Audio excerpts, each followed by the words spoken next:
بسم اللہ الرحمن الرحیم۔ السلام علیکم۔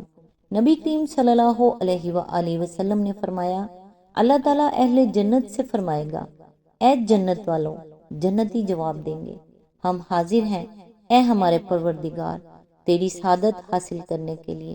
اللہ تعالیٰ پوچھے گا، کیا اب تم لوگ خوش ہوئے؟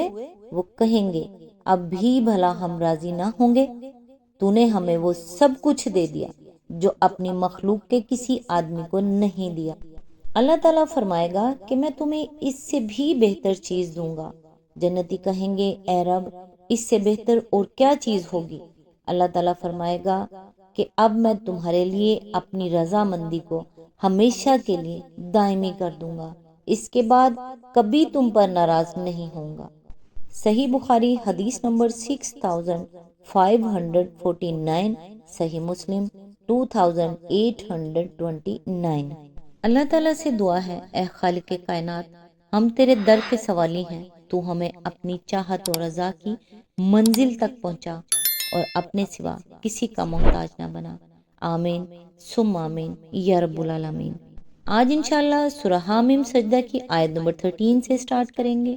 اس کا ترجمہ اور تفسیر تفہیم القرآن سے بیان کروں گی جو اہل سنت جماعت کے لیے ہے۔ اعوذ باللہ من الشیطان الرجیم، بسم اللہ الرحمن الرحیم۔ اب اگر یہ لوگ منہ موڑتے ہیں تو ان سے کہہ دو کہ میں تم کو اسی طرح کے ایک اچانک ٹوٹ پڑنے والے عذاب سے ڈراتا ہوں جیسا عاد اور سمود پر نازل ہوا تھا۔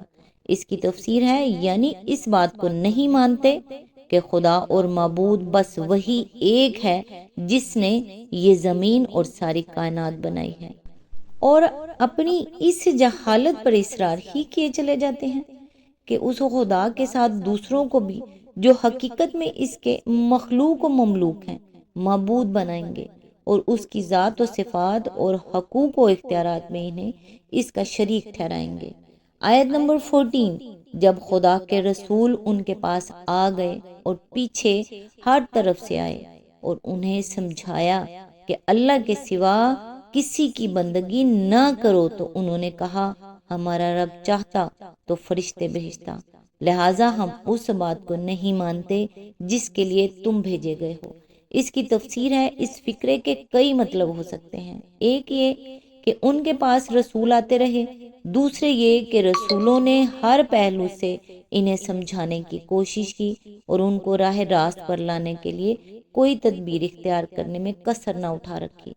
تیسرے یہ کہ ان کے پاس ان کے اپنے ملک میں بھی رسول آئے اور گرد و پیش کے ملکوں بھی آتے رہے۔ اسی آیت کے ضمن میں آگے فرمایا، یعنی اگر اللہ کو ہمارا یہ مذہب پسند نہ ہوتا اور وہ اس سے باز رکھنے کے لیے ہمارے پاس کوئی رسول بھیجنا چاہتا تو فرشتوں کو بھیجتا۔ تم چونکہ فرشتے نہیں ہو بلکہ ہم جیسے انسان ہی ہو، اس لیے ہم یہ نہیں مانتے کہ تم کو خدا نے بھیجا ہے، اور اس غرض کے لیے بھیجا ہے کہ ہم اپنا مذہب چھوڑ کر وہ دین اختیار کر لیں جسے تم پیش کر رہے ہو۔ کفار کا یہ کہنا کہ جس چیز کے لیے تم بھیجے گئے ہو اسے ہم نہیں مانتے، محض طنز کے طور پر تھا۔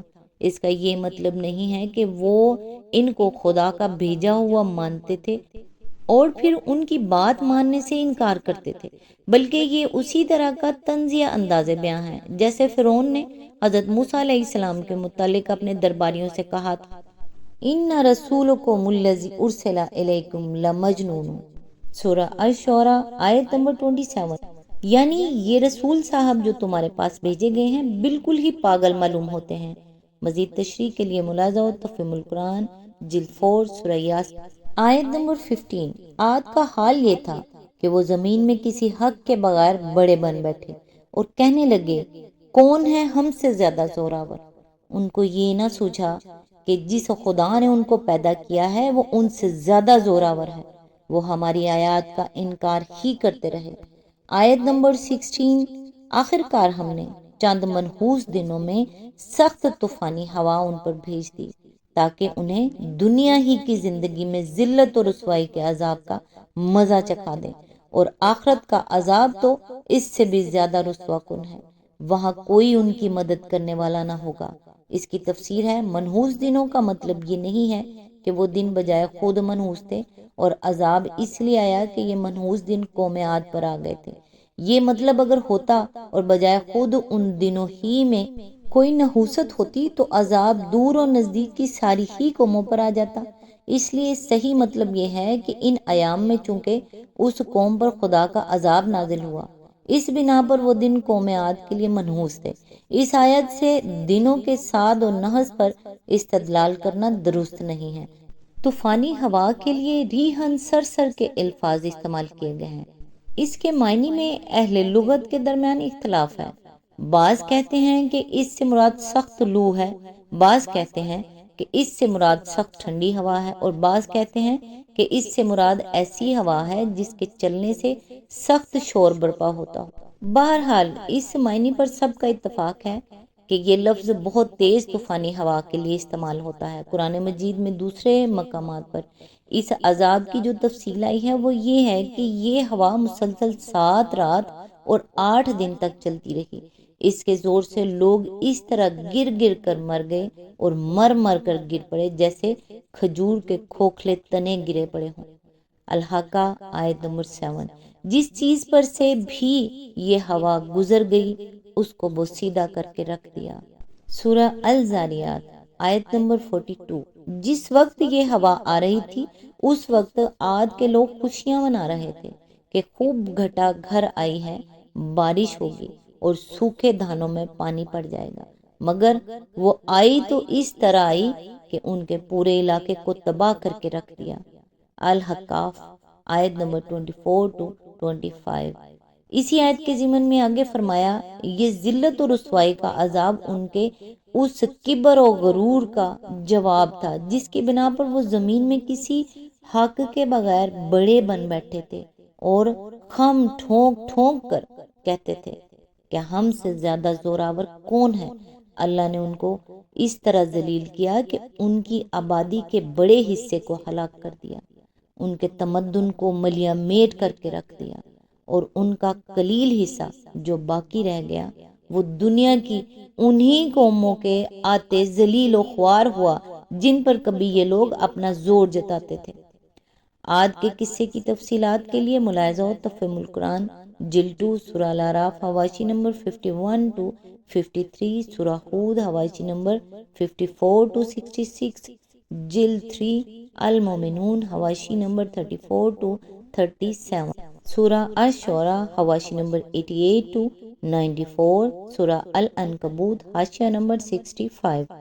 آیت نمبر 17۔ رہ سمود تو ان کے سامنے ہم نے راہ راست پیش کی، مگر انہوں نے راستہ دیکھنے کے بجائے اندھا بنا رہنا پسند کیا، آخر ان کے کرتوتوں کی بدولت ذلت کا عذاب ان پر ٹوٹ پڑا۔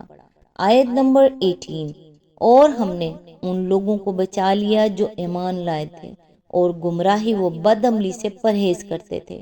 اس کی تفسیر ہے۔ سمود کے قصے کی تفصیلات کے لیے ملاحظہ ہو تفہیم القرآن جلد 2 سورہ الاعراف حواشی نمبر 57 to 59، سورہ ہود حواشی نمبر 69 to 74، سورہ الحجر حواشی نمبر 42 to 46، سورہ بنی اسرائیل حاشیہ نمبر 68، جلد 3 سورہ شعراء حواشی نمبر 95 to 106، سورہ النمل حواشی نمبر 58 to 66۔ آیت نمبر 19۔ اور ذرا اس وقت کا خیال کرو جب اللہ کے دشمن دوزخ کی طرف جانے کے لیے گھیر لائے جائیں گے، ان کے اگلوں کو پچھلوں کے آنے تک روک رکھا جائے گا۔ اس کی تفسیر ہے۔ اصل مدعا یہ کہنا ہے کہ جب وہ اللہ کی عدالت میں پیش ہونے کے لیے گھیر لیے جائیں گے، لیکن اس مضمون کو ان الفاظ میں بیان کیا گیا ہے کہ دوزخ کی طرف جانے کے لیے گھیر لائے جائیں گے، کیونکہ ان کا انجام آخرکار دوزخ ہی میں جانا ہے۔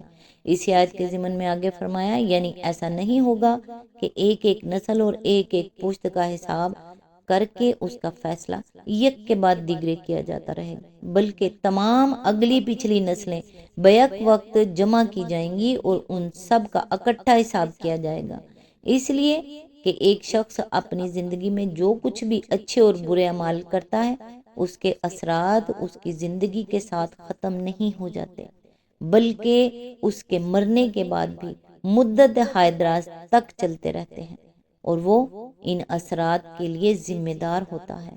اسی طرح ایک نسل اپنے دور میں جو کچھ بھی کرتی ہے اس کے اثرات بعد کی نسلوں میں صدیوں جاری رہتے ہیں، اور اپنے اس ورثے کے لیے وہ ذمہ دار ہوتی ہے۔ محاسبے اور انصاف کے لیے ان سارے ہی آثار و نتائج کا جائزہ لینا اور ان کی شہادتیں فراہم کرنا ناگزیر ہے۔ اسی وجہ سے قیامت کے روز نسل پر نسل آتی جائے گی اور ٹھہرائی جاتی رہے گی۔ عدالت کا کام اس وقت شروع ہوگا جب اگلے پچھلے سب جمع ہو جائیں گے۔ مزید تشریح کے لیے ملاحظہ ہو تفہیم القرآن جلد 2 سورہ الاعراف حاشیہ نمبر 3۔ آج تک کے لیے بس اتنا ہی، نیکسٹ انشاءاللہ آیت نمبر 20 سے سٹارٹ کریں گے۔ تب تک کے لیے دعاؤں میں یاد رکھیے گا۔ اللہ حافظ۔